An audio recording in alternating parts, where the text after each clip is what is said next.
Read the personal narrative, then answer questions 19 through 24. So this is a primary source. There is a picture here with a caption that says earthquake damage in San Francisco, October 1989. The title of this passage is Just a Word. One memory from my teenage years stands out. Like many of my strongest memories, this one had to do with baseball. My parents, my sister Martine, and I were baseball fanatics. You can imagine our elation when my dad announced that he had won tickets to the third and fourth games of the 1989 World Series. On October 17, 1989, we left our town at 2:30 so we would have plenty of time to get to Game 3 of the World Series. By 5 o'clock sharp, we were in our box seats in San Francisco's Candlestick Park. The Oakland A's had beaten the San Francisco Giants in the first two games. My sister always cheered for the underdog, so she wanted the Giants to win. Mom, Dad, and I were sticking with the A's, who were predicted to win. About 60,000 other spectators were with us in the stadium. All of us were waiting for the Star-Spangled Banner and the first pitch. At exactly 5:04, I know because I was looking at my watch in anticipation, the excitement rose to new heights. It wasn't just the normal excitement around a sports event. No, something strange was happening. The windows that enclosed our box seats started to violently shake. The stadium's tall orange light towers began to vibrate. They were clumsy dancers, swaying back and forth. Pieces of stone fell from the top stadium deck across from us. I felt the ground shift and tremble beneath my feet. But curiously, I didn't feel afraid.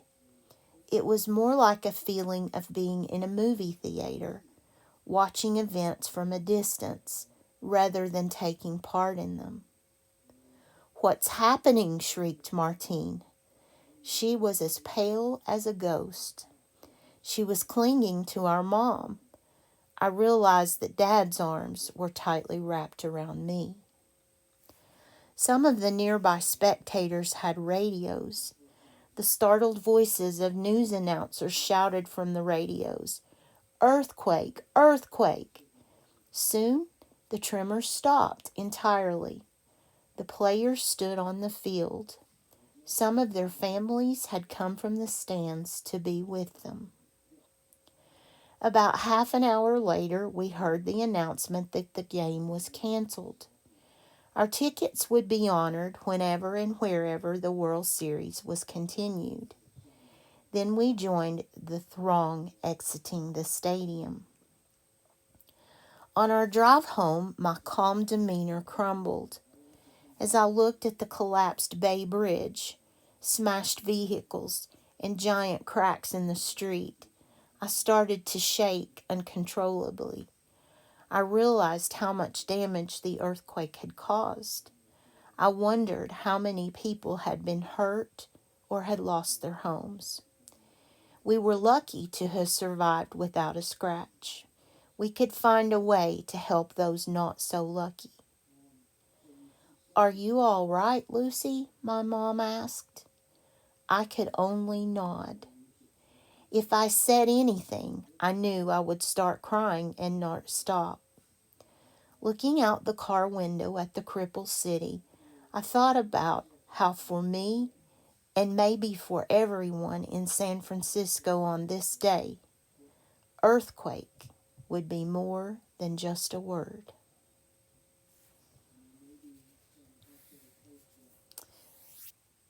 Number 19. My sister always cheered for the underdog, so she wanted the Giants to win. Which word means the opposite of the word underdog? Well, underdog is the losing team.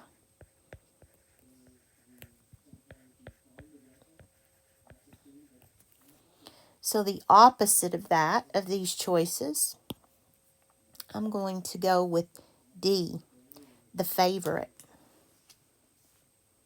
We're looking for the opposite of underdog. Who is the narrator of this narrative? A first-person narrator is a mother who tells about her family's experience. This is not a mother telling this story. The first-person narrator is a girl. I'll go with that. The mother called her Lucy, who describes being in an earthquake. Okay, let's look back just a second. Make sure this is first person. And it is. My, I, we, one more is we. That is first person. This person lived through this event and is telling us the story. So any option that says third person is not the correct answer. We are looking at first person narration. Number 21. What inference can you make based on the 9th paragraph? When it refers me to a specific paragraph, I'm going to look back. And that's talking about the drive home where Lucy started to shake. She was worried and wanted to help the other people. The earthquake did not cause much damage. That is not true. The Bay Bridge was damaged. That's pretty serious. The narrator is upset, I'll go that far, that she had to leave the game early. No, she was not upset about leaving the game. The narrator will not return to San Francisco. Well, assuming that the World Series resumes there, they will come back. But we can't be sure of this. This was not stated. The narrator cares about others and is affected by their struggles. And that is definitely the feeling I get about Lucy. Which detail, just one of them, best supports that answer to part A? On our drive home, my calm demeanor crumbled. I realized how much damage the earthquake had caused. We were lucky to have survived without a scratch.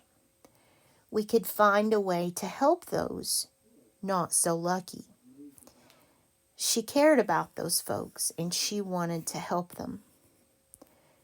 So I'm going to go with D on that one also.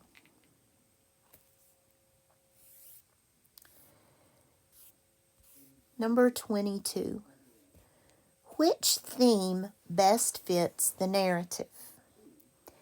Baseball can teach important life lessons. Most people escape earthquakes unharmed. To really understand something, you have to experience it. Missing a World Series game is worse than being in an earthquake. This goes back to that last statement where she said that the word earthquake will never be the same. To really understand something, you have to experience it. You have to live through it. You have to walk in someone's shoes. This has a name. It's called empathy. It means to understand what someone is feeling because you have felt it too. Number 23. Which of the following sentences contains a metaphor? Like many of my strongest baseball memories, this one had to do with baseball. That's definitely a quote, but it's not a comparison. There's no comparison of two things. They were clumsy dancers, swaying back and forth. It was more like a feeling of being in a movie theater, watching events from a distance rather than taking part in them. She was as pale as a ghost. Those words "as" go with a simile, so that is not the one we want. B is the answer. They were clumsy dancers, swaying back and forth. What do you remember what she was comparing that to? What were clumsy dancers? Those swaying light towers that were lighting up the stadium were clumsy dancers.